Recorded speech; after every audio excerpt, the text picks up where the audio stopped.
They always tell you there's a catch, a compromise, an asterisk. Sprite Zero Sugar? It's different. It's the lemon lime flavored refreshment you want with zero sugar. This is Sprite Zero Sugar. Obey your thirst. Good morning, Crust. It's a great day to be a bread brother. Ugh, mornings are not my jam. Or jelly. Oh, come on. Stop loafing around. I just woke up feeling hollow inside. Psst, just grab one of the new Morning Uncrustables sandwiches, like Bright Eyed Berry or Up and Apple, filled with 12 grams of protein and tons of deliciousness. Crust, what are you eating? It's just granola, not even yogurt. No crust, no fuss. Uncrust your mornings. This podcast is part of the Robots Radio Rocket Club, a program designed to help all podcasts reach their full potential. For information about joining the Robots Radio Rocket Club, check out robotsradio.net. Welcome to the Gundam Lorecast, where we take a deep dive into the Mobile Suit Gundam series, such as the multiple timelines, mobile suits, characters, and so much more. Welcome back, pilots, to another episode of the Gundam Lorecast. I'm one of your hosts, Brandon, or also known as Ben of Temeria, and always with me is my good friend, Jesse. How's it going, everybody? And today we are here to bring you more mobile suits, and today we are bringing you the Stargazer Gundam. Funny enough, don't know too much about this one besides the look.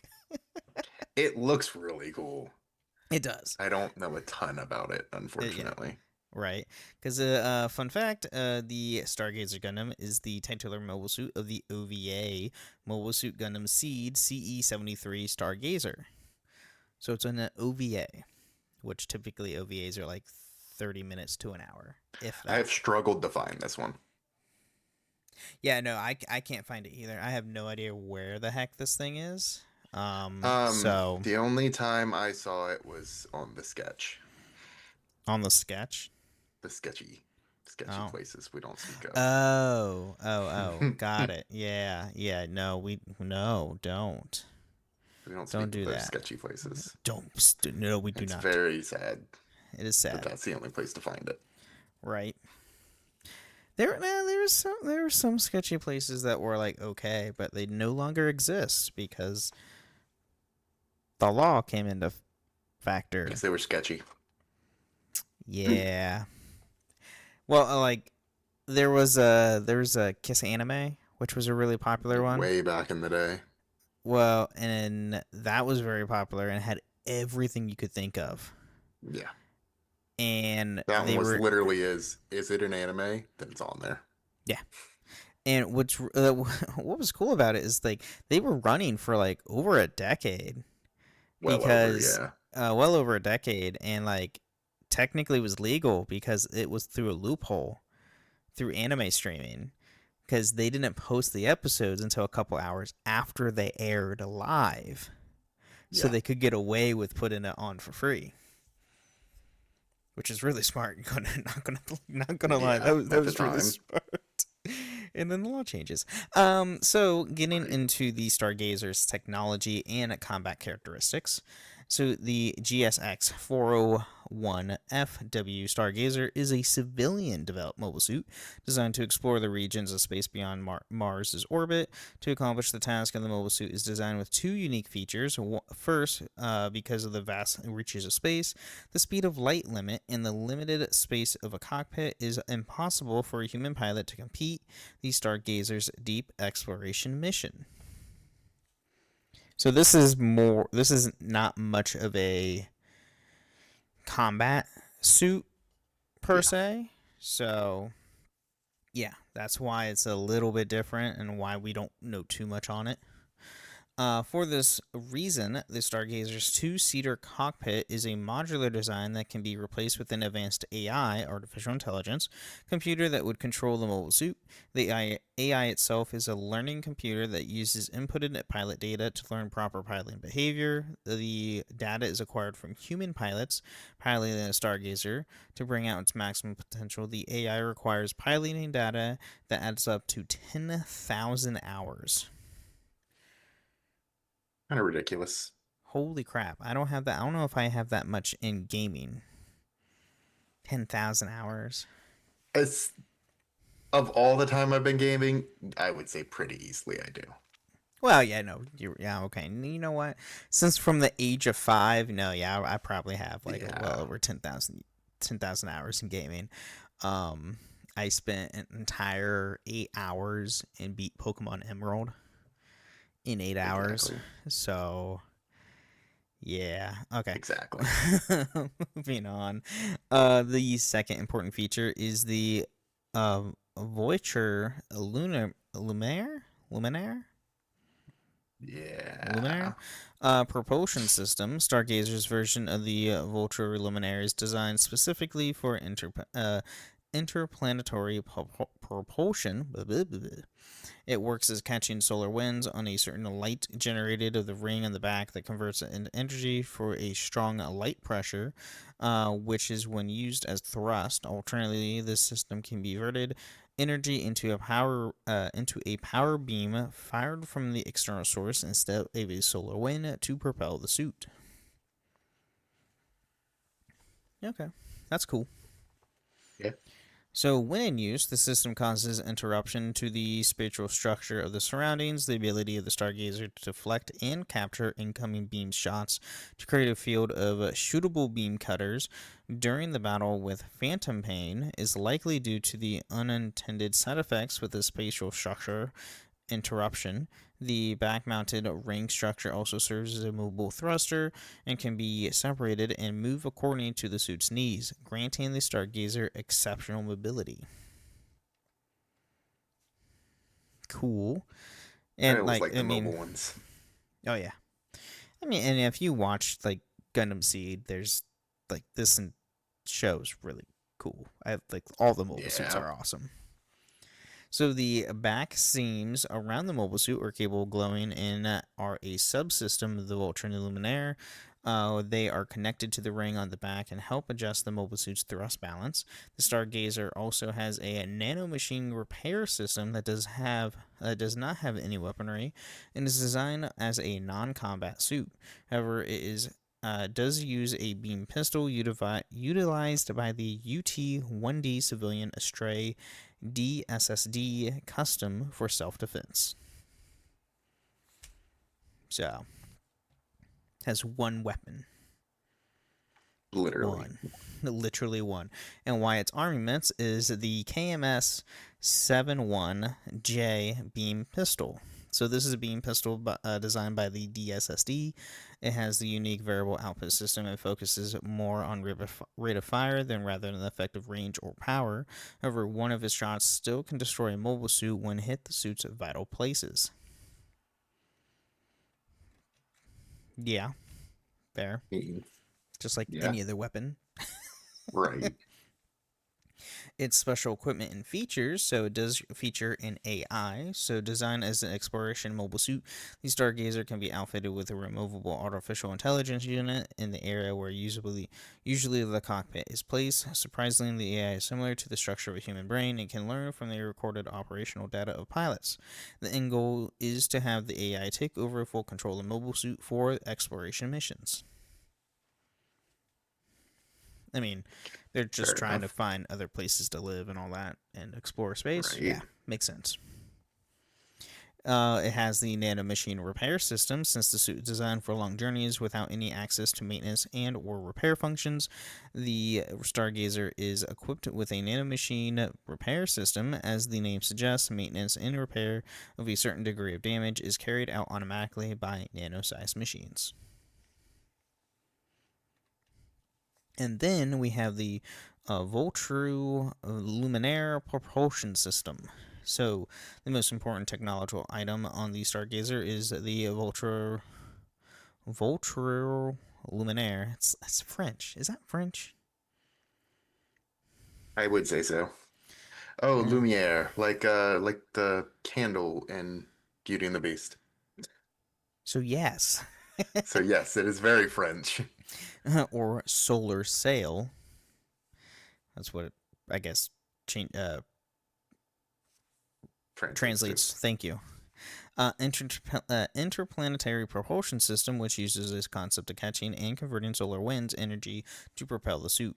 The power beam fired from the DSSD satellite, Apollon A, can alternately be used instead of solar winds. The back-mounted ring captures these winds, or the power beam with a thin curtain of light particles that uses a special conversion process to convert them into strong light pressure, which is then used as thrust. The system allows Stargazer to build up speed over time as it travels through the planets, following Newton's law of motion, and the Stargazer will accelerate indefinitely as long as it keeps moving. Variants of the Voltruliminaire system is utilized in the GSF YAM-01. Oh god, what? Is that Alpha? Or Delta? Delta. Delta Astray. The ZGMF X20A Strike Freedom Gundam. We all know that one. The ZGMF X42S Destiny Gundam. The MMF JG73L Turn A. Turn Delta. Oh, Turn Delta. Oh, yeah, that's Delta. And the MBF P02 Gundam Astray Red Frame Kai. Huh. Okay, so Delta Astray. Oh, that's a unique design. That's kind of cool. That looks more of an actual Gundam than an Astray, though, if you look at the headpiece. Yeah, it definitely looks closer to a normal Gundam with the head.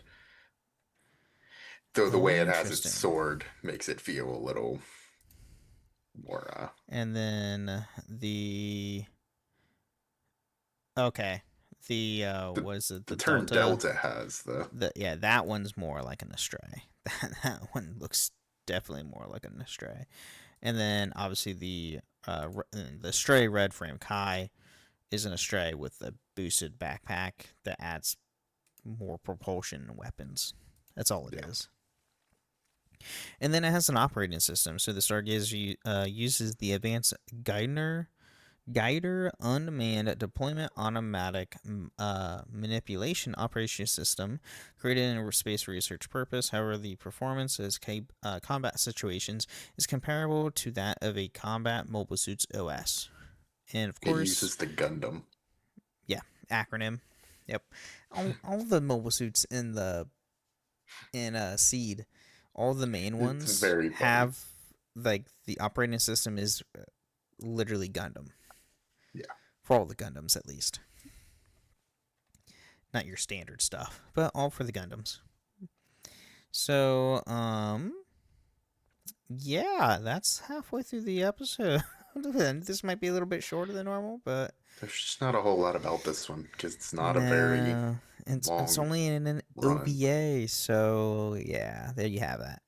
But let's take a quick mid break. Thank our awesome listeners, and we'll be right back. This episode is brought to you by FX's The Beauty Official Podcast. Join host Evan Ross Katz on the official podcast for FX's hottest new series, The Beauty, taking you behind the scenes with its amazing stars as they discuss the show's most jaw-dropping moments. Featuring Evan Peters, Anthony Ramos, Jeremy Pope, Ashton Kutcher, Rebecca Hall, Bella Hadid, Meghan Trainor, Isabella Rossellini, Jessica Alexander, and Ari Grainer. Search FX's The Beauty wherever you listen to podcasts. This episode is brought to you by Indeed. Stop waiting around for the perfect candidate. Instead, use Indeed sponsored jobs to find the right people with the right skills fast. It's a simple way to make sure your listing is the first candidates see. According to Indeed data, sponsored jobs have 4 times more applicants than non-sponsored jobs. So go build your dream team today with Indeed. Get a $75 sponsored job credit at Indeed.com/podcast. Terms and conditions apply.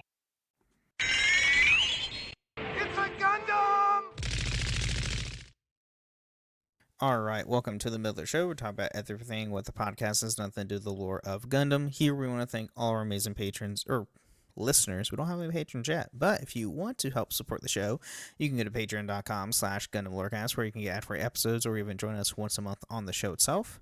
You can also go to Apple and Spotify, leave a 5-star review on Apple's and Words, or a nice Spotify comment. We'll read those out loud next time on the show, which we don't have any this week. But if you're in the upper U.S., that's not Florida, because Florida, why?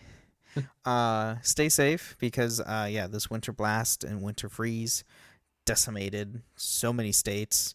I hope everybody is safe out there, and if you are listening, stay safe, stay warm, because I know we're about to get another cold front, so that's gonna be fun. Yay! And it do be cold out there.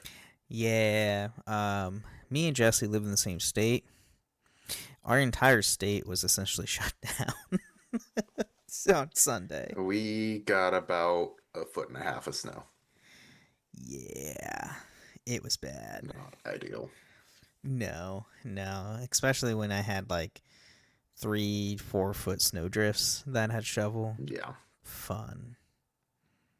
Anyway, you can also find us in a few different Discord servers, the Robots Radio Discord at robotsradio.net, as well as my own Discord server, the Ben and Friends Podcasting Discord, and where you can find this show and all the shows that I host, which are Holocron History, Star Wars Canon vs. Legends, the Final Fantasy Lorecast, the Wizard World Lorecast, and the Witcher Lorecast.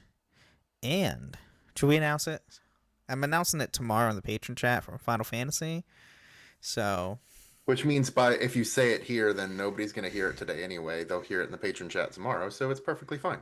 Yeah, exactly. And we don't record this live. So, so me, Jesse, and my good friend Steven from the Final Fantasy Lorecast, we're teaming up to bring you the Dragon Ball Lorecast. So, be prepared for that in mid-February, because we're bringing you all the good stuff from Dragon Ball. And I cannot wait to see my patrons' live reactions. Obviously, when you hear this, patron chat will be over, but you can go see it on my VDocs on Twitch, so do that. Prepare for more chaotic gremlin energy. Yeah. And there's 3 of us. And it's about a show that we all deeply love and enjoy, that we've loved growing up with, and we're seeing more because they just announced a bunch of shit. So much more. So we're getting, for anybody who doesn't know, and I know this is a little off topic of Gundam, but we just had Genki Matsuri, which is the 40th anniversary get together they had in Japan on Sunday the 25th for Dragon Ball. They confirmed we're getting a whole remake. We're getting a 6-episode remake of the Battle of the Gods arc from Super called Dragon Ball Super Beerus, which will premiere fall 2026, so this year. They confirmed a continuation of Dragon Ball Super 2015-2018, so it's continuing where we left off from the Turn of Power from the original Super show, with Dragon Ball Super Galactic Patrol. So there'll be stuff from the manga and extra stuff that wasn't in the manga to flesh out more of the world and doing war building and whatnot like they do with the filler. So I believe they said they were going to, I believe they're going to do a Resurrection F remake as well for that arc, and that's only going to be 6 episodes. And these remakes are, it's not like a full remake of Super. Like Super's still, what Super is out currently is the main continuity of the show. But these remakes, quote unquote, of the arcs are just enhanced visuals. They're adding extra things that were in the manga that were in the manga but weren't in the anime. They're going to redub some stuff here and there, but it's mainly the visual because it's called the Enhanced Dragon Ball Super, and the visuals look amazing. It looks really good. It looks so good. And then we get an announcement of Dragon Ball Sparking Zero is getting more DLC. Shocker, was not surprised. Yeah. But they did announce Dragon Ball Project Age 1000, which is a brand new game coming out 2027. It's probably going to be Xenoverse 3. I'm very interested. Because Age 1000 currently in the timeline, the farthest we have right now currently is Age 852, which is Xenoverse 2.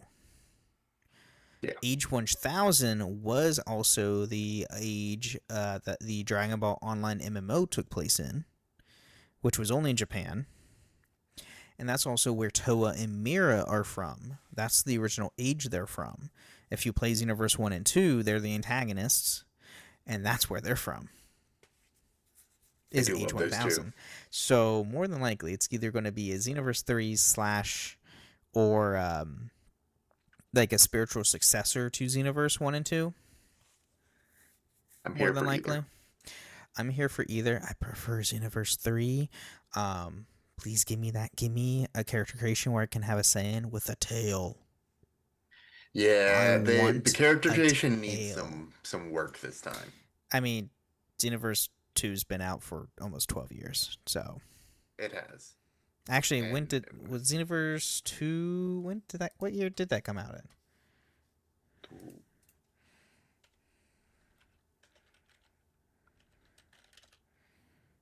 in? It came out 2016, October of 2016. So, wait, no, 2017. oh, well, no, it was 2016 for PS4 and Xbox. Oh, And then 17 for Switch. And then 24 for PS5 and Series X. right. So 2016. So yeah, 10 freaking years this year. It's the 10th anniversary of Xenoverse 2. Oh, I think it was like it's almost 12 years for Xenoverse as a whole, because Xenoverse 1 came out like what, a year or 2 years prior? Was that 2015? Something like that. I think that was 2015. Anyway, but It was, so October of last year, though, they did say Xenoverse 3 was coming, but it was delayed for a couple years.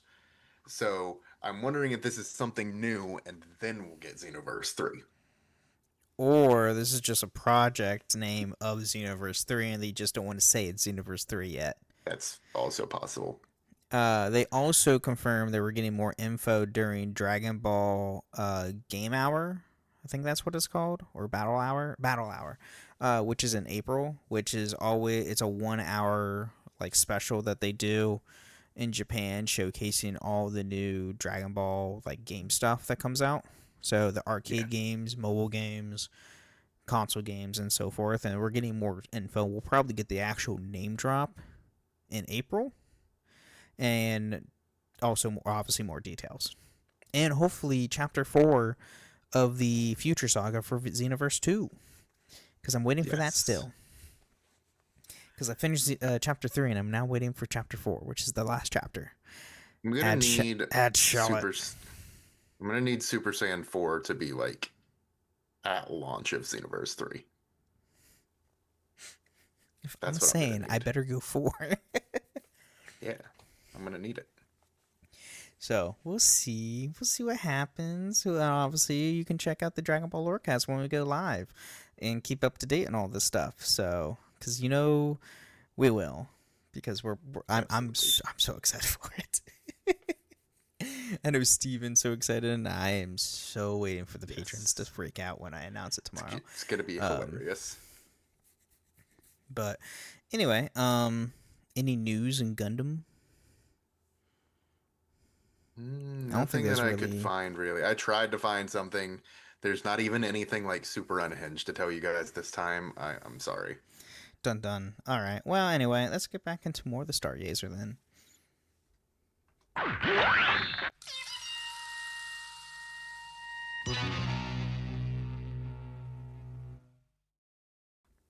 All right. So the history of the Stargazer. So in late CE 73, the Deep Space Survey and Development Organization, or DSSD, developed an advanced space exploration mobile suit, the Stargazer. As part of its exploration mission, the Stargazer was intended to be unmanned and controlled by artificial intelligence. This would allow the single mobile suit to reach the depths of the solar system beyond the already colonized Mars. Fair. In October CE 73, the Stargazer was stationed at a DSSD station on Earth when terrorists dropped the remains of the Junus 7 plant on Earth. In an incident which later known as the Break the World, the tidal surge caused by the falling pieces engulfed the coastal city and threatened the DSSD station, but the Stargazer was safely launched into space. The development of the Stargazer continued short-range tests of its Vulture luminaire system at the DSSD Tortora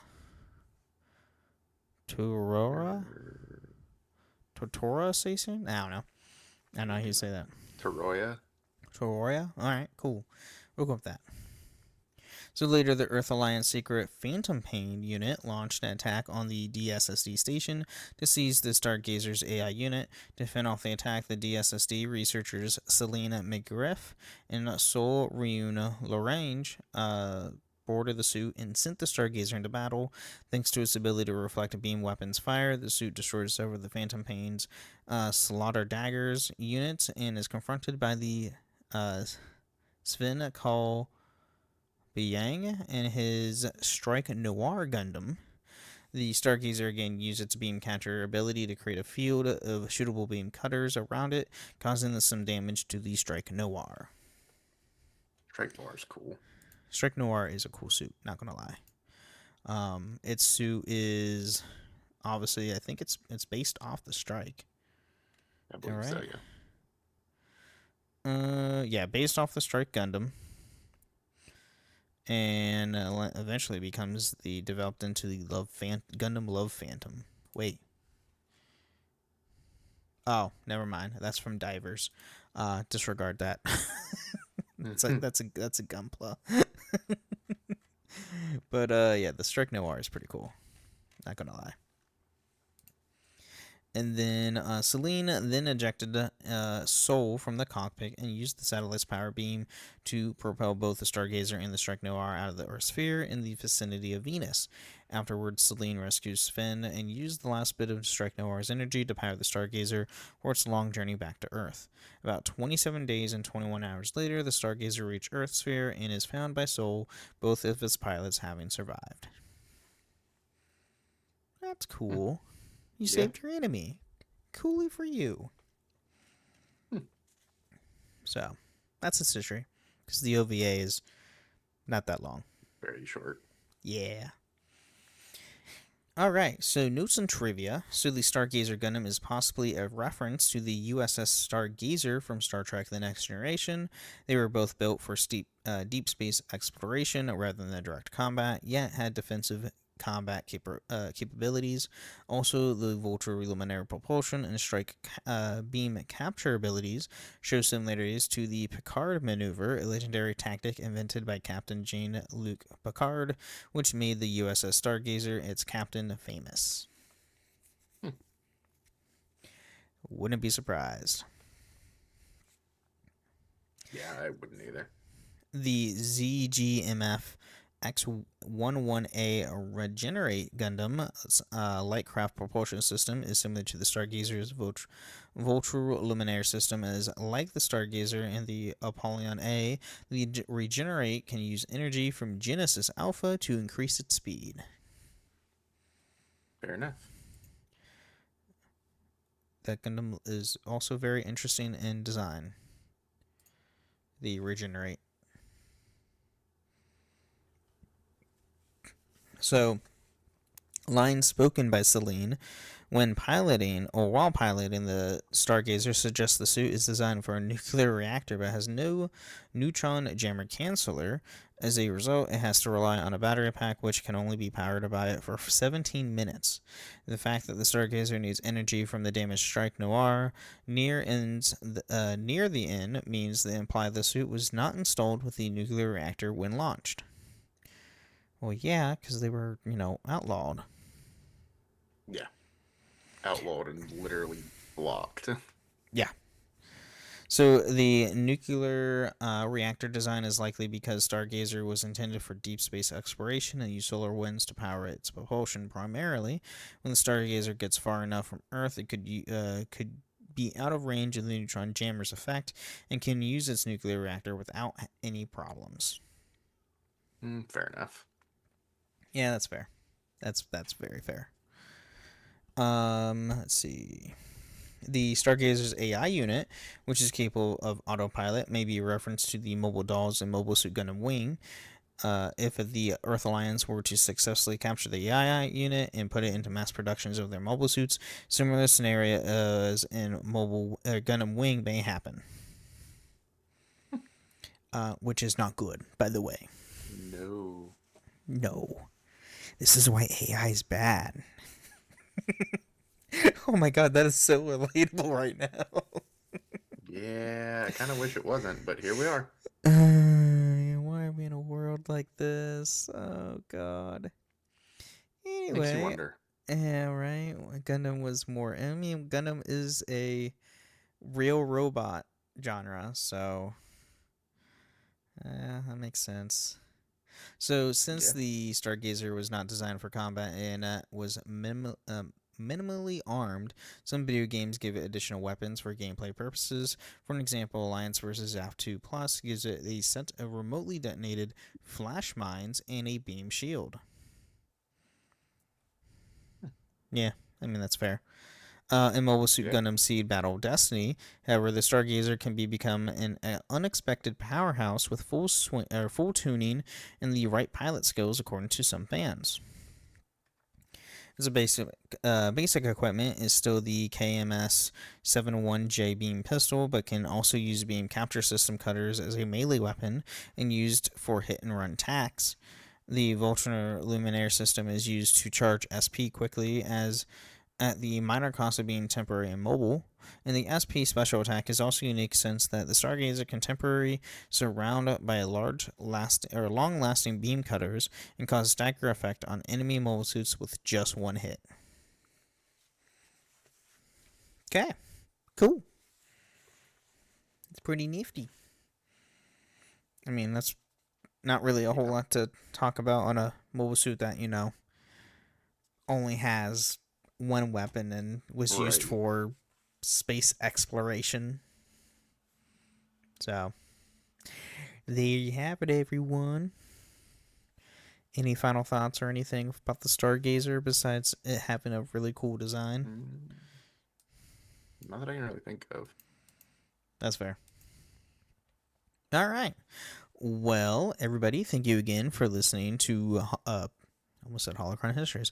Thank you for listening again to the Gundam Lorecast, and remember, pilots, stay safe out there. Thank you for listening to the Gundam Lorecast. You can find us on the Robots Radio Discord at robotsradio.net, the Ben and Friends podcasting Discord, where you can share how you got into the Gundam series, and you can even find us on Twitter at Gundam Lorecast, and even email us at gundamlorecast@outlook.com.